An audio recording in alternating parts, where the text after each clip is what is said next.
right, I think we're gonna get started.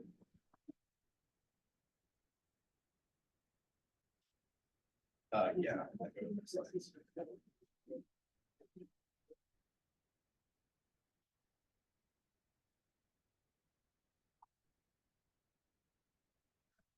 Thank you, everybody, for coming. My name is Tate Andre. I'm here with the rest of the long-range planning team here in Spokane County. And we're just gonna give a presentation on comprehensive planning, and what the update, entails.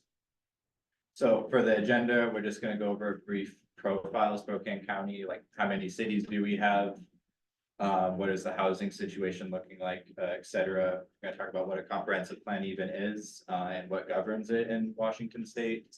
We're gonna talk about how you can get involved and why it's so important. And then we're also gonna talk about each element of the comprehensive plan, which are chapters. Each of us planners specialize in individual elements, so we'll all come up and talk about each one we're working on. And then we're gonna get into when, where, and how you guys can learn more about the plan. So in terms of profile, there are 13 cities in Spokane County with 33 unincorporated urban growth areas. Those incorporated areas are going to be City of Spokane, Spokane Valley, Deer Park. Whereas those unincorporated urban areas or any urban area outside of those jurisdictions that fall under our jurisdiction at the county. So any zoning we have for our urban areas are going to be in those areas.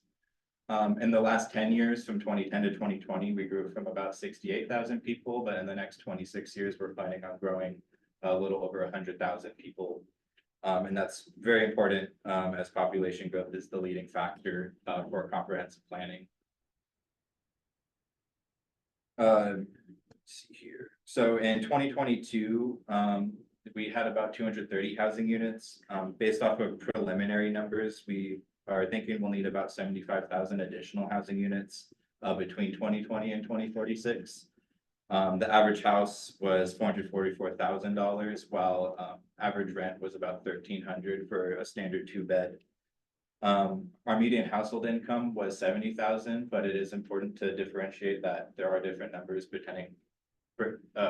depending on how many people are in each household.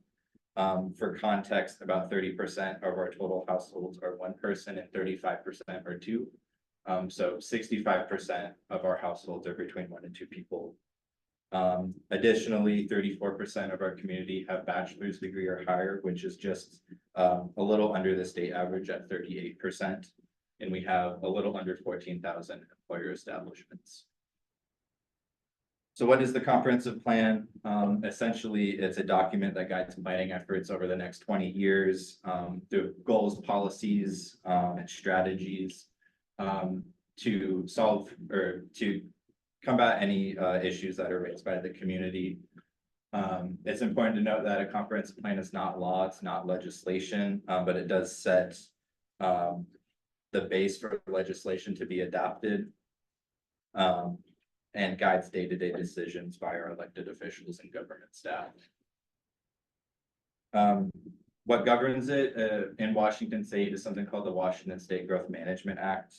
And this was adopted in 1990 to address issues related to uncoordinated growth, such as unnecessary urban sprawl, lack of common goals across jurisdictions, both within counties, but within cities as well.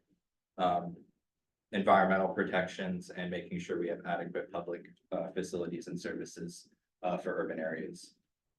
Our county is due in 2026, but as you can see, other counties specifically, on the west side have already done this update. They were due in 24, coming up in 25, but there are also counties due in 2027.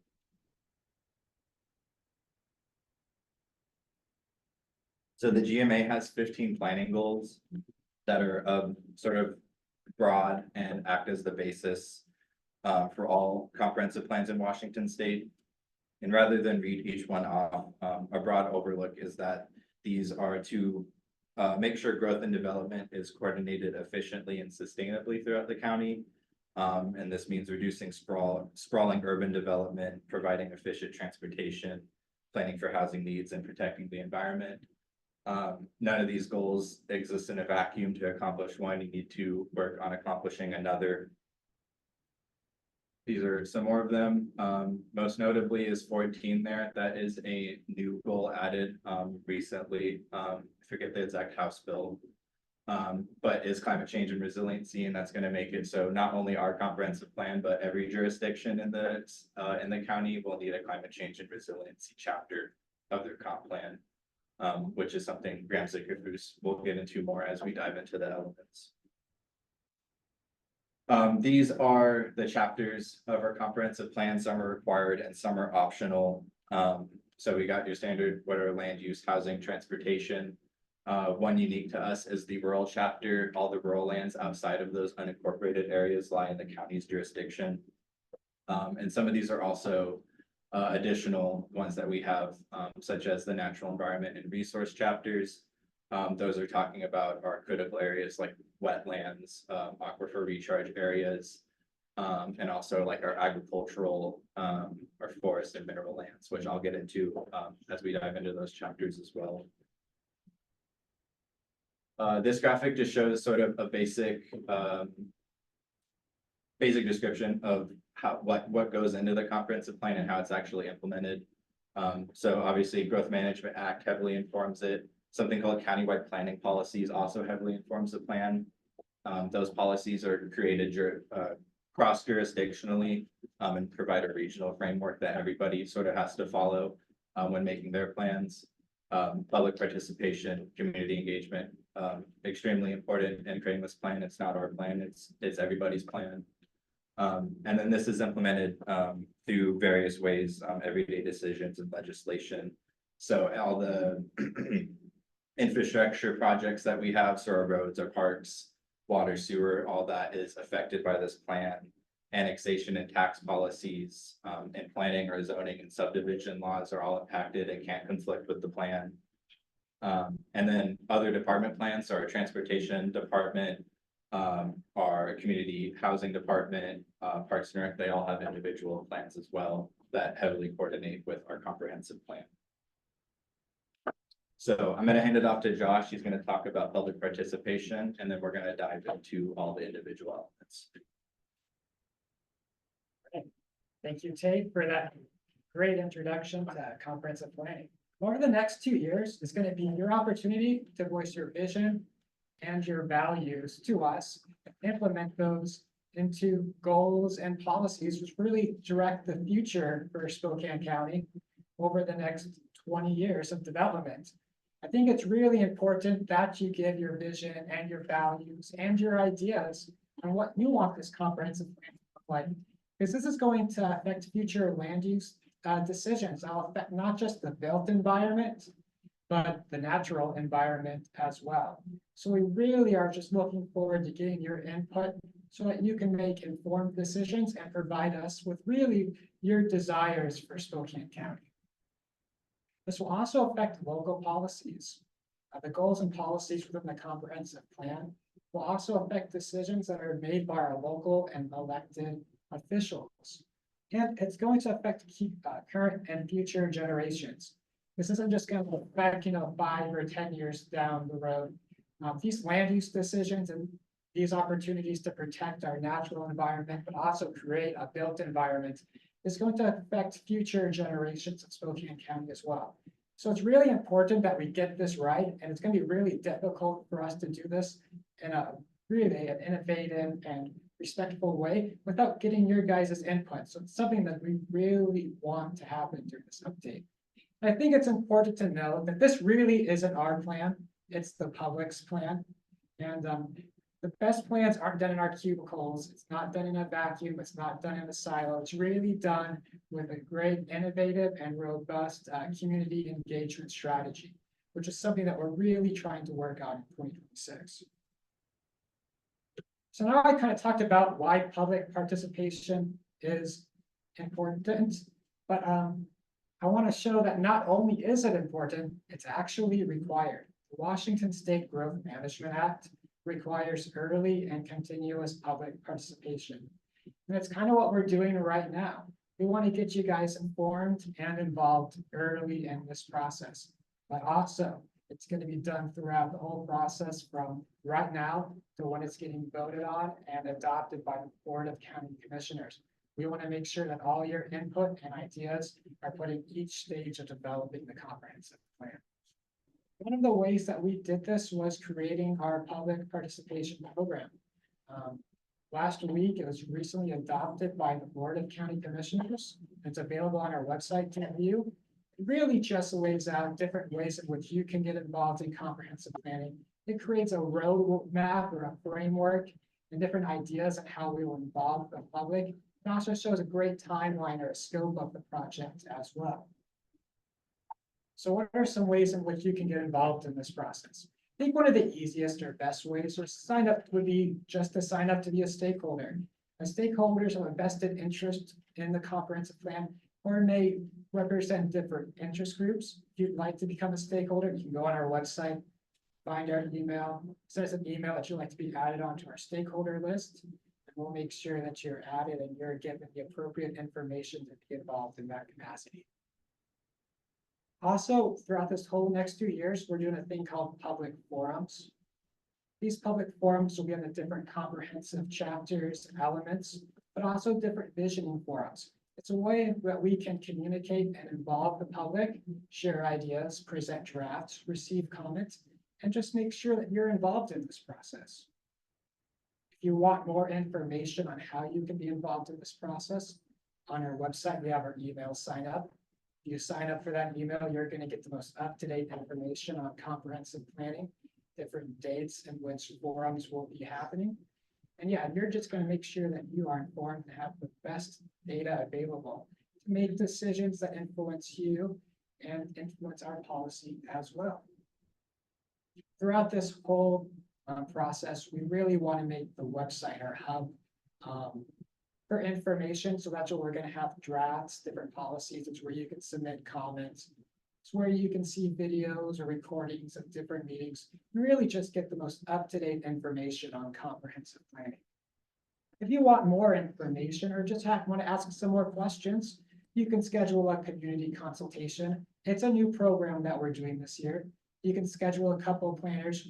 You guys can come out to their office and we'll give you some more up-to-date or more in-depth information on comprehensive planning or actually answer any questions that you may have. And lastly, this year we're doing a pretty in-depth social media campaign, making sure that we're providing you that information in multiple different platforms so you can be as involved as possible. So next, I'd like to bring Mr. Bonner Thompson, who will give you a little bit more information on land use housing.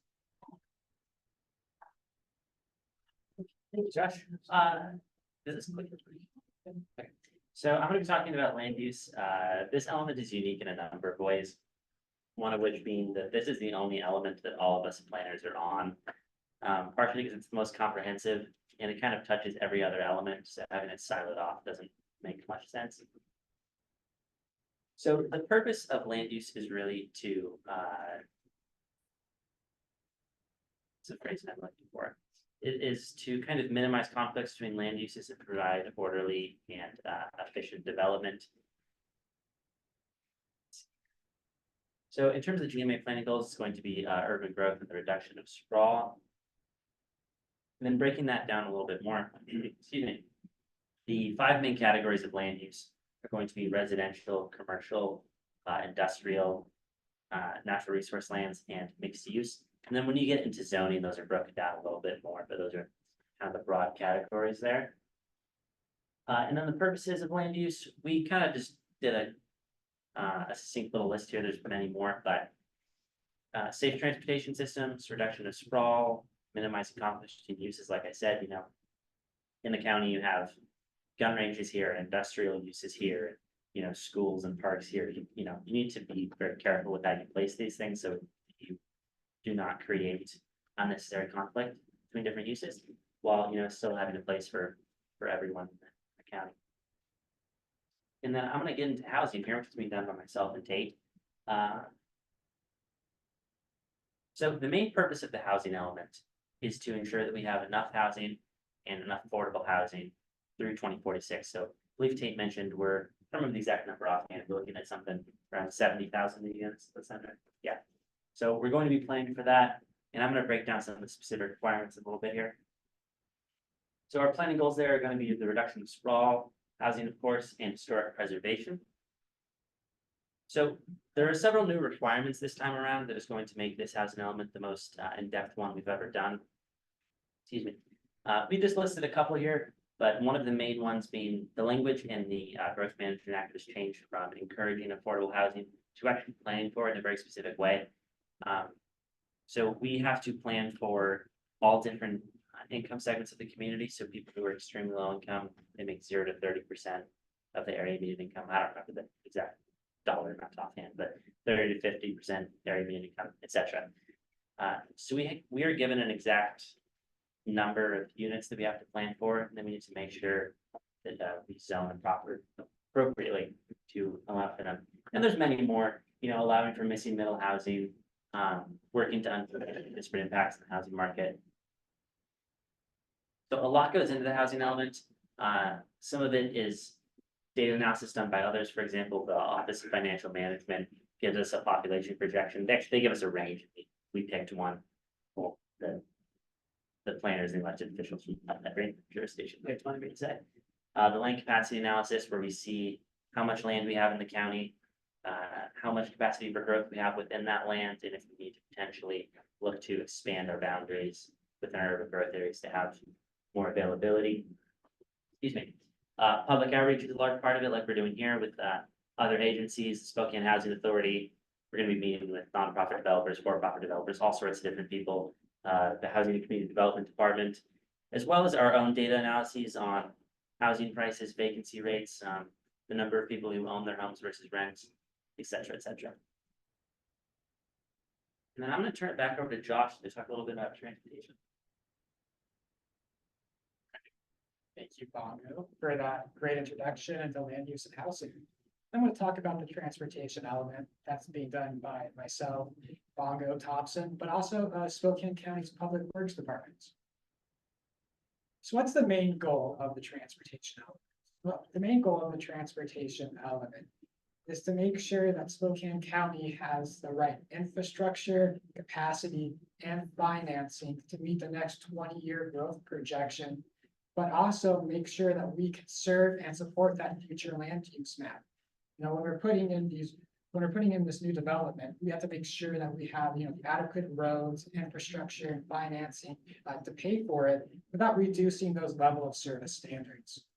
This really also just provides 20-year vision for Spokane County's transportation network. And that includes mapping out different infrastructure and infrastructure projects, again, to make sure that we can serve that future development over the next 20-year planning horizon. And again, I think it's so important to note that the transportation element is intimately connected with the land use element. You have to make sure that when you're making that future land use map, and you're showing those future zoning categories, that you have the financing, that you have the services that can really support that development in a meaningful way. That also goes when we're reorganizing or looking at our urban growth boundaries. We have to make sure that we can support those urban growth boundaries, and that we have the adequate transportation network, and that our transportation network has that capacity to meet that future development without compromising our level of service standards. And this really goes into a few GMA planning goals. The first one is urban growth. We need to make sure that our transportation network can really serve those urban growth areas. And then we have the new transportation goal. Now, this one was recently updated based on House Bill 1181. What's really going into is we have to plan for a multimodal transportation. That includes buses, but also active transportation, that's bike and ped, but also different trails.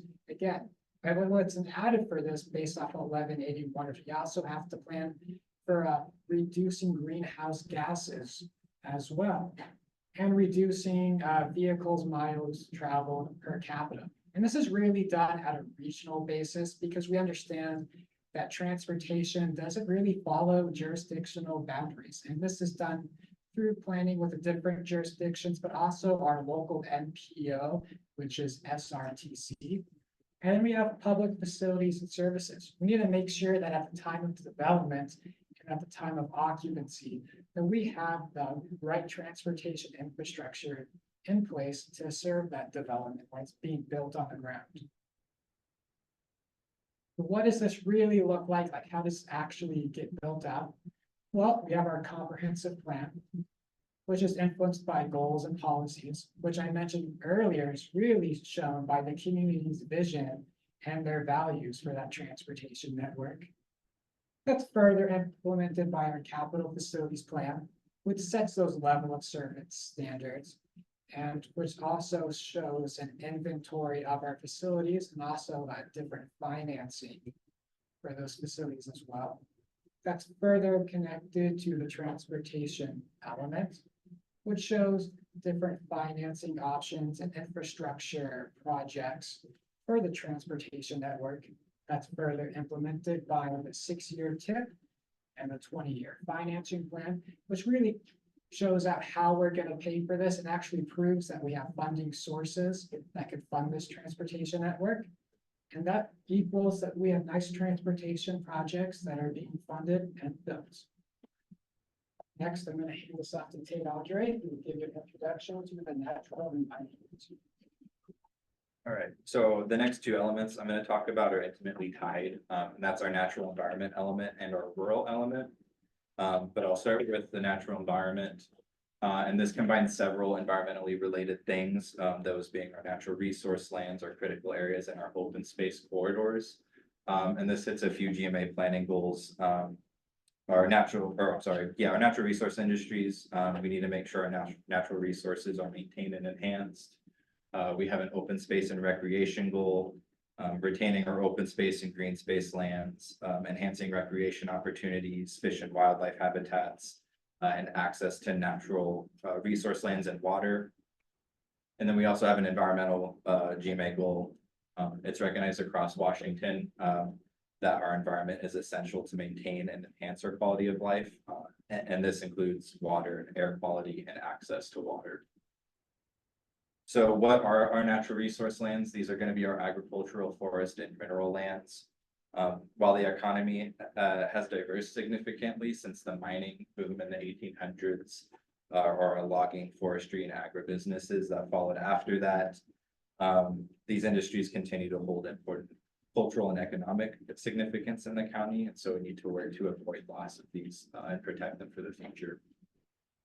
Our critical areas, there's 5 types listed up there, but each of these provide ecological, social, and economic importance for the county. They not only protect invaluable fish and wildlife habitat and species, but ensures we have access to clean water and mitigates potential harm due to environmental hazards, such as those frequently flooded areas or those geological hazardous areas. For example, if there's destruction or impairment to a wetland, this can result in increased risk of erosion, flooding, water pollution, loss of wildlife, plant habitat species. But this also increases public and private costs due to cost of stormwater management if a wetland is destroyed. Lastly, we have our open spaces, and these are essentially the connection of all things I just talked about. The purpose is to preserve our corridors for wildlife, connect our critical areas, allow access to those natural amenities, and then it allows us to identify areas that provide green belt buffers in between urban developments. Next, we got rural. Oh, and I forgot to mention, me and Josh are working on both of these elements, not just me.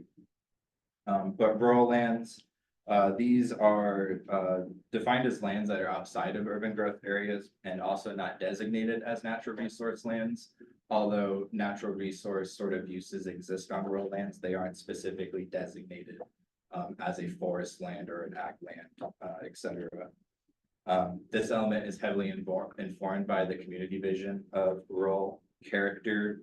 This is due to the differing lifestyles between rural and urban, and the predominance of the natural environment over the built environment in these areas. And this hits a few planning goals similar to the natural environment element. An important one is that urban growth. By meeting that goal, we mitigate the encroachment of new development towards these rural lands. And this goes hand in hand with reducing unnecessary sprawl. The proximity of rural lands to natural resources and critical areas also makes this necessary to achieve our resource lands and environmental goals as well. And we have a couple ways of doing that currently through innovative planning techniques, such as rural clustering, having larger lot acreage sizes, and we also have a rural conservation zone. So to wrap this up, the main purpose of this element is to preserve rural land's character and rural economies, support private stewardship of this land, and also protect the natural environment through critical area and natural resource protections and utilizing land in ways that are compatible with fish and wildlife. So next we're gonna discuss capital facilities. Michael Weir is not here today, so in lieu, Graham Zickafoose is gonna be presenting on his chapters that he's involved in. Yeah, so like Tate said, my name is Graham Zickafoose.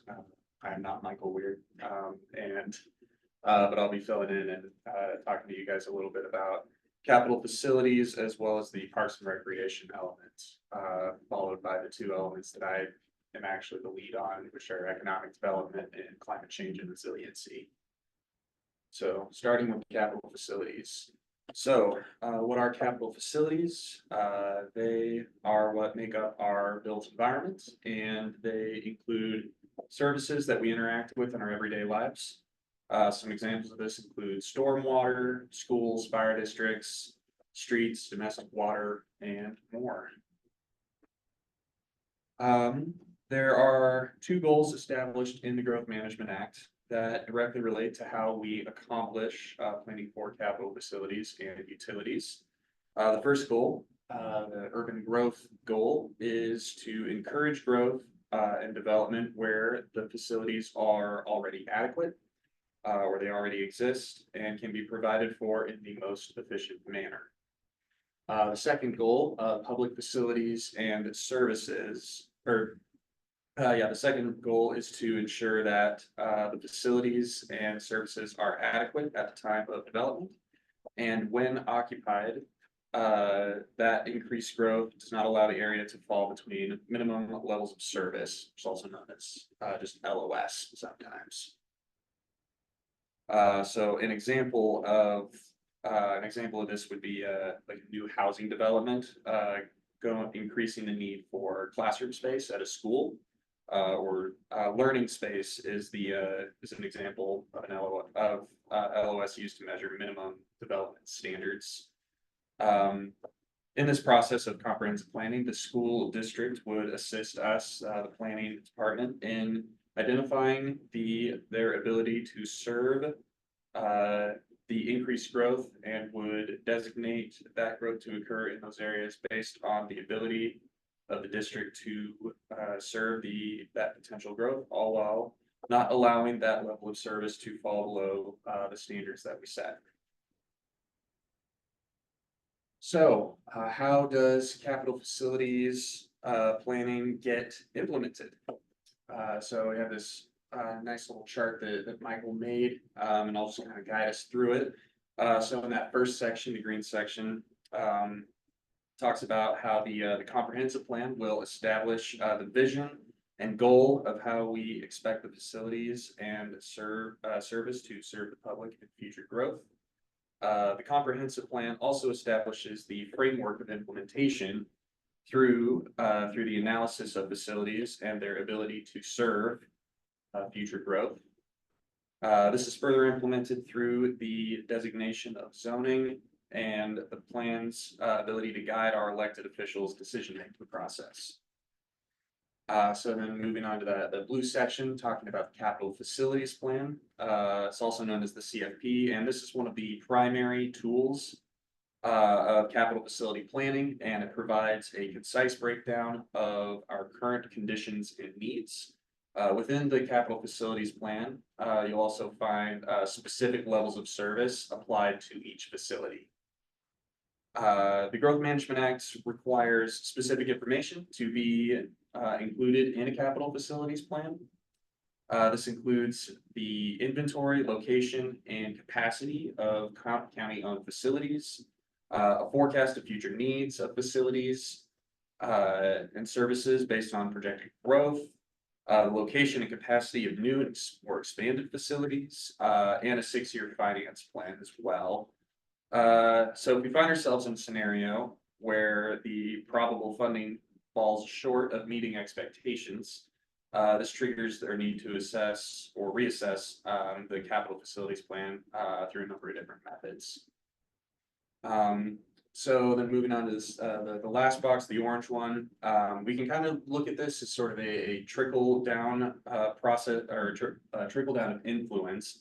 When we see how the capital facilities plan, impacts how specific departments and facilities will create their plans. The capital facilities plan will also play a huge role in, the capital improvement plan or program, excuse me.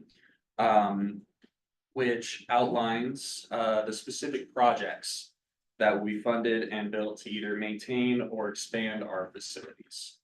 The capital facilities plan is also implemented in our development requirements by applying specific, requirements in order to maintain, their established levels of service.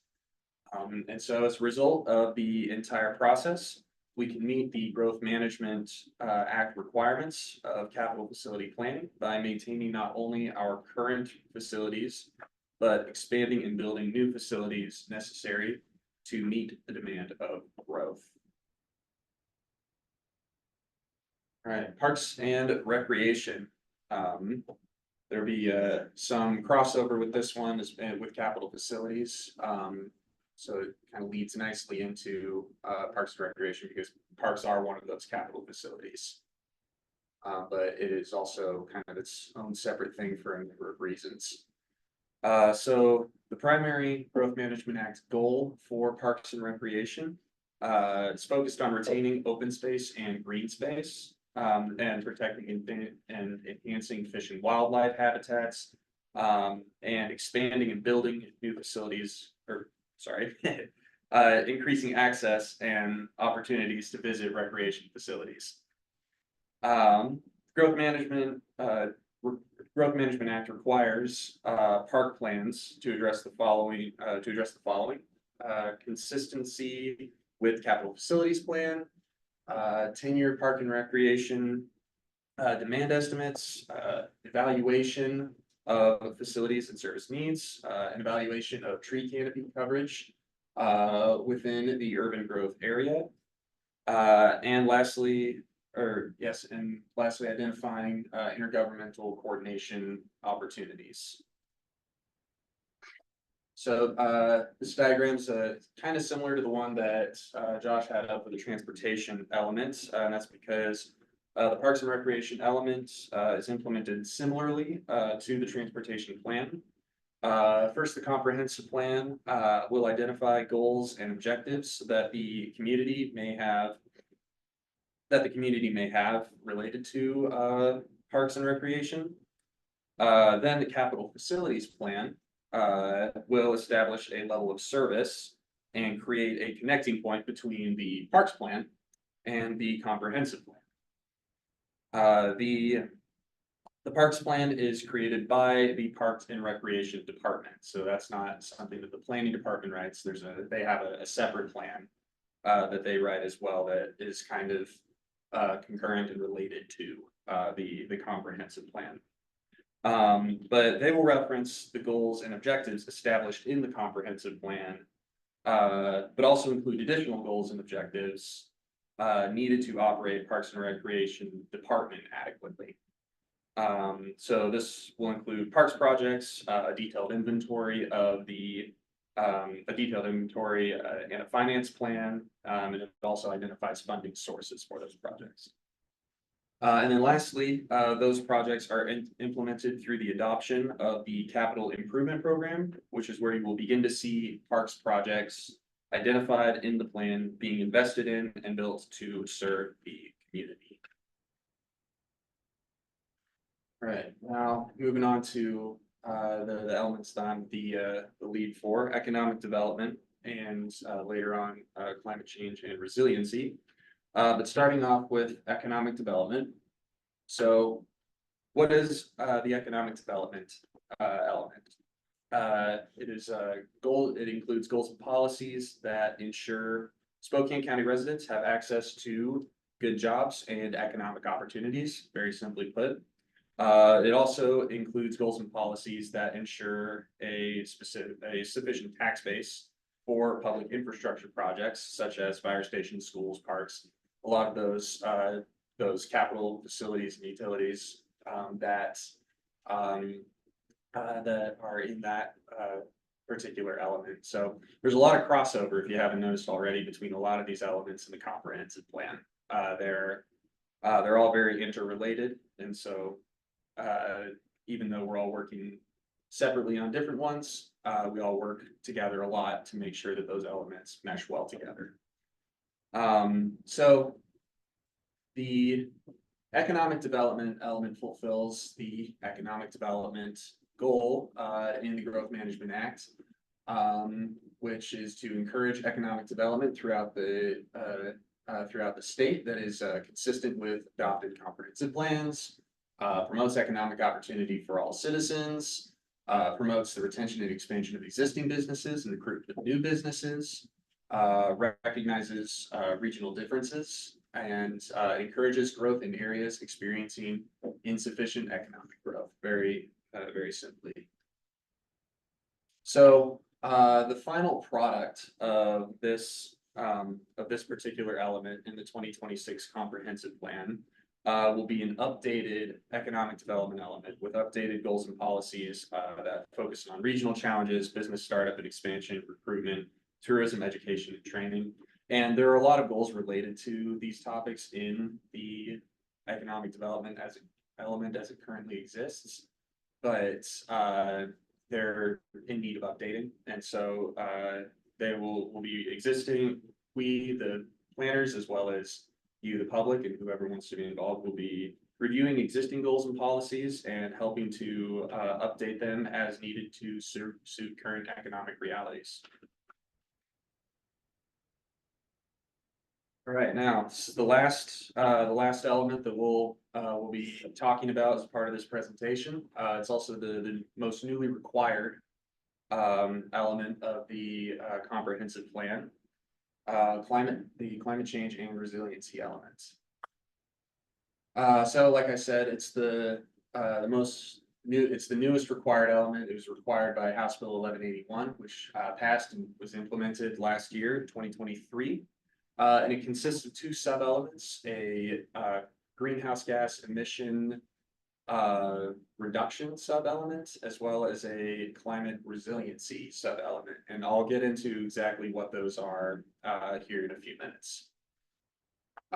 So this will fulfill this Growth Management Act planning goal, the climate change and resiliency goal, which ensures that comprehensive plans adapt to and mitigate the effects of the changing climate, that support reduces in greenhouse gas emissions, vehicle miles traveled, and help counties prepare for different climate hazards and climate impact scenarios, and be able to be more adaptive and resilient to those hazards.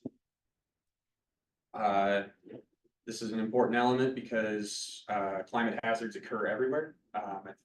Spokane County saw that last summer with the Gray fires and the Elk fires. And those types of hazards can lead to property damage, health risks, and even loss of life. So it's important to be able to plan for that. So going back to those two sub-elements, the first is the greenhouse gas emission reduction sub-element. And this states that Spokane County must create goals and policies that lead to a reduction in greenhouse gas emissions, as well as a reduction in vehicle miles traveled, which is just an industry term for the amount that people drive and use their cars. And it must also prioritize reductions that benefit overburdened communities. Is the language that the GMA uses. But that means people who are most impacted by air pollution, low income communities, and people kind of in those groups. The climate change or the climate resiliency sub-element states Spokane County must create goals and policies that help communities adapt to and mitigate the effects of climate hazards. We have something like this, similar to this already, and we'll probably be working very close with our Department of Emergency Management, as they're the ones who manage our hazard mitigation plan, which is something that Spokane County currently has and will be updating in 2025. Resiliency efforts must also prioritize overburdened communities, just like the greenhouse gas emission reduction sub-elements. The last part of the slide is just a few of the different climate hazards that data shows that that Spokane County is a little more susceptible to maybe than other counties and regions in the United States, including wildfires, heat waves, cold fronts, and reduced snowpack, which can all lead to a variety of different climate hazards and would all require different sorts of goals and policies and infrastructure projects to combat. Finally, the final product of this element would be a brand new chapter in the 2026 Spokane County Comprehensive Plan. Because this is a new element, our current edition of the Spokane County Comprehensive Plan does not have a climate change and resiliency chapter, so we will be creating one as part of this update process.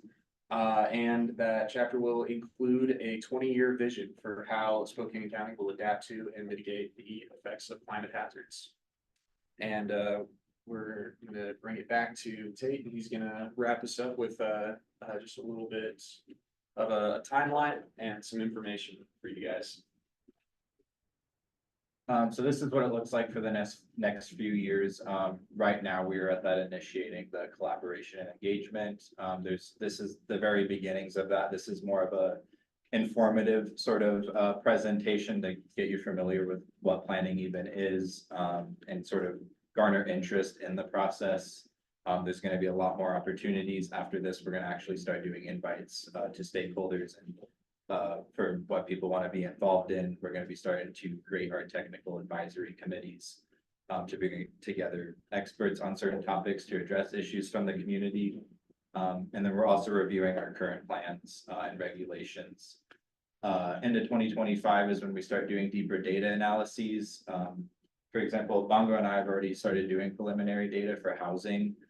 So a lot of that will be taking sort of analysis we've done, but there's going to be new data in 2025 that's going to be a lot more useful to examine current conditions. So bring that forward, and that's going to be done for every element. And then creating staff reports, maps, for all the work we're doing, presenting it to the public as we work through it, and begin that draft plan and hopefully have that done by the end of 2025. And then into 2026 is when the plan's actually adopted after public hearings, and the Department of Commerce reviews it. And public participation is done the whole way through up until that Department of Commerce review. And so that sort of wraps it up. The QR code there will take you to our website and how you can get involved. It's also on the business card over there along with the URL. And that just shows you how you can get involved. The tab you want to look for is the Get Involved tab.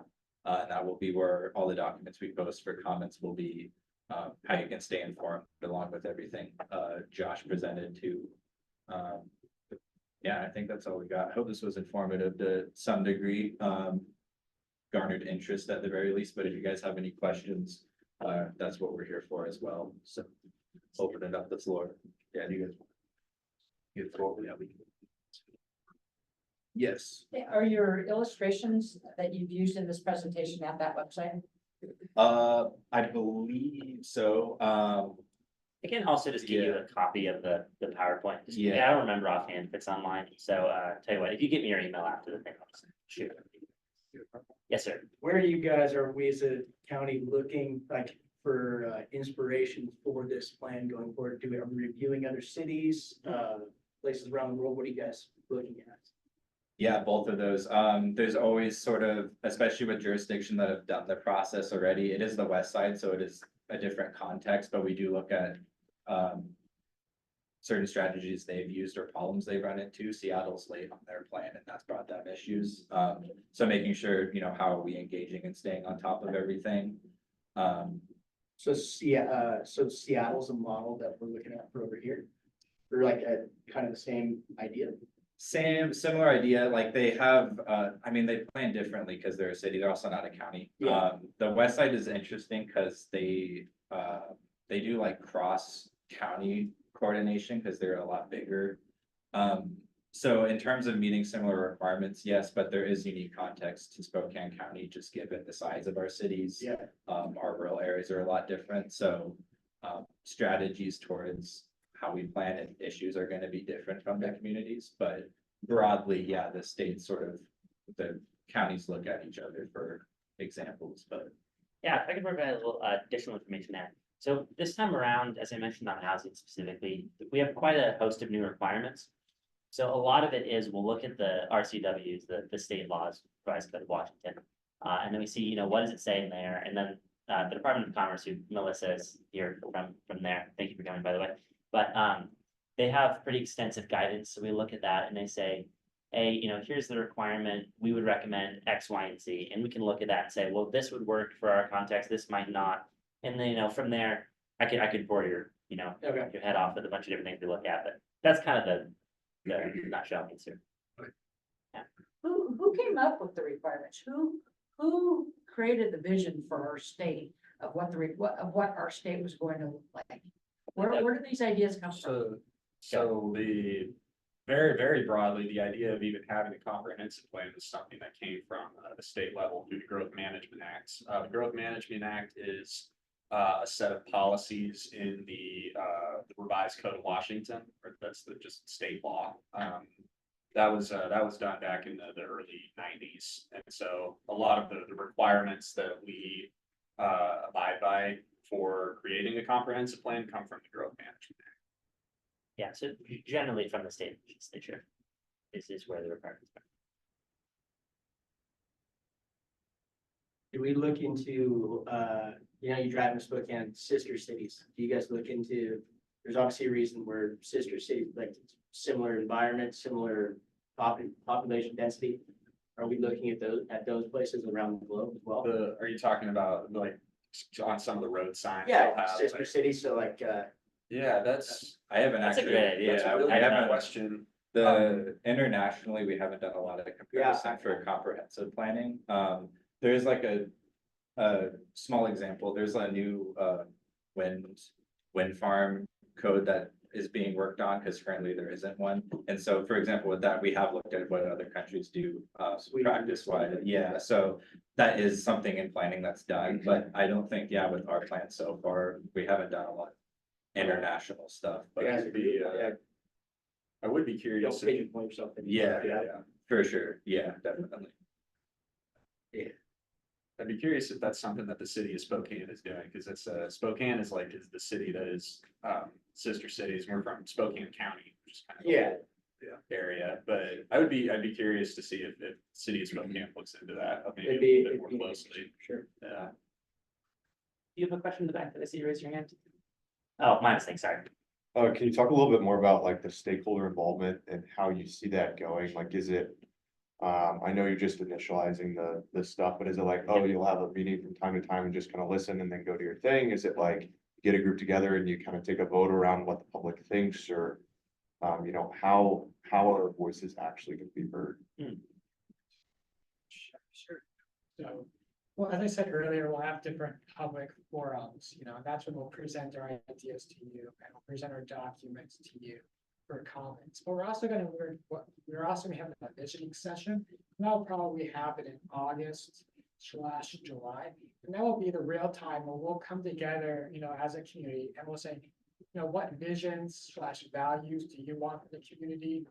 What different ideas do you have? What different models do you like? What design standards/development regulations? So that's going to be happening later. We're also doing something called technical advisory committees. And these are for people who want to be really even more involved in the process, even beyond a stakeholder. And they'll provide that technical expertise to help really guide and craft these elements. But yeah, so for the stakeholder involvement, showing up to those public forums for the individual elements. For example, if we're having like a housing element and we're presenting different development regulations or a land use public forum, we're showing, potential scenarios for urban growth or land use changes. That will be your best opportunity to have a seat at the table, really just tell us what you want to see. So visioning, public forums, technical advisory committees, but also showing up to the planning commission or the board of county commissioners meeting and really just get your voice heard. I think that's the best way to get involved. But again, you want to be a stakeholder, send us an email and we'll make sure that you're involved throughout this process. If I could just provide a little more detail on that. Public engagement has already had, effects in many things we've done. For example, we initially had 5 kickoff forums scheduled, and then someone asked us to schedule more, which is why we're here today. This was one of the ones we definitely scheduled upon request. I know Josh's public participation plan got a lot of comments, and we made changes to it in line with those. Excuse me. I'm currently working on a zoning text amendment because someone, a constituent reached out to Commissioner Cooney, and because she wanted to have a wedding venue in a rural area that's not allowed, so we're looking into doing that. So, it does have quite an impact. I think there's often a perception that it doesn't, but, it does influence our quite a lot. And this is, again, it's a periodic update, so it's not every 10 years, so it's like really important at this stage, because it's a high level, 10-year plan. Which is also, and why it's extremely important, to get involved at this stage. I'd also like to say that's a lot easier to get heard and have influence in the comprehensive plan earlier in the process than later in the process as well. Yeah, what is your guys', what are your positions? We are all members of the long range planning team, so we're all planners. How big is that team? It is. It's us and one other, or Well, and then Larry's not here today. And then our director as well. Yeah. Yeah. There are 2 other long range planners, but do more of, like the day-to-day tasks with like, what would it be, like a zoning text amendment or land use text amendments, plating sort of stuff, but in terms of the team working on the plan, it's us and one other gentleman, so.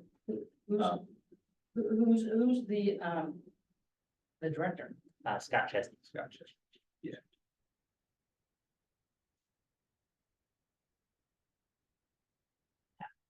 Ella, do we have any questions online as well? I don't know if we have. We don't have any participants. Oh, that's easy. Is there- I got one last one. How Yeah, often are you guys reassessing the plan once it's set? What are the abilities to reassess it both from a plan standpoint and a financing standpoint? There is so every year there are annual amendments, so people put in a request for like, I don't know, like a land use change, so that's done annually. Every 5 years, there's a strategic sort of plan analysis where we reassess every 5 years. And look at what are our goals and policies that we've had, what are the, marks we're trying to hit, have we had those, does stuff need to be adjusted? And that all has community involvement as well. And then tenure after that, so. And you reassess the financing along with that same Yeah, timeline? capital facilities is a major thing. And unfortunately, Michael Weir is like the capital facilities guy and he's not here, but, yeah, so all the funding and, those. When we're talking about level of service standards, it's like, do we have the money to finance this thing? Did we make it? And if not, do we need to assess like other funding opportunities? One of like the first things is finding other funding sources if something falls through sort of thing. So it is a big part of making sure we have money to do the things we need to do. Yeah, and it's the capital facilities plan, which is something that is kind of made as a part of the capital facilities and utilities element is something where it's basically something that they'll create like a 6-year finance plan for, and so that's going to indicate that after that 6 years, you need to reassess, and so there's so there, for pretty much all of this, there's sort of a continuous reassessment of what is working, what needs to change. So, we're not continuing down a path that we initially thought would work, but then didn't end up working exactly like we wanted. So we want there to be a time where we can reevaluate and course correct. I'd also add, we are the county. I would recommend attending your jurisdiction's comp plan meetings, because every jurisdiction has their own individual plan for their area. So aside from being involved with us and you're unincorporated and all your rural and natural environment qualities, getting involved with your jurisdiction's plan is also going to be very important for your community as well. I don't know if everybody here lives in Deer Park, but I don't get involved with Deer Park too. Any last questions? Yeah, that wasn't too bad, was it? Thank you. All right. That is- Absolutely. And if you guys didn't sign in, we'd really appreciate it. It helps us keep track of everybody that attends. And also grab a card, get in contact with us. Feel free to hang around for a little bit, look at maps. So is the email address on the card the one we should email?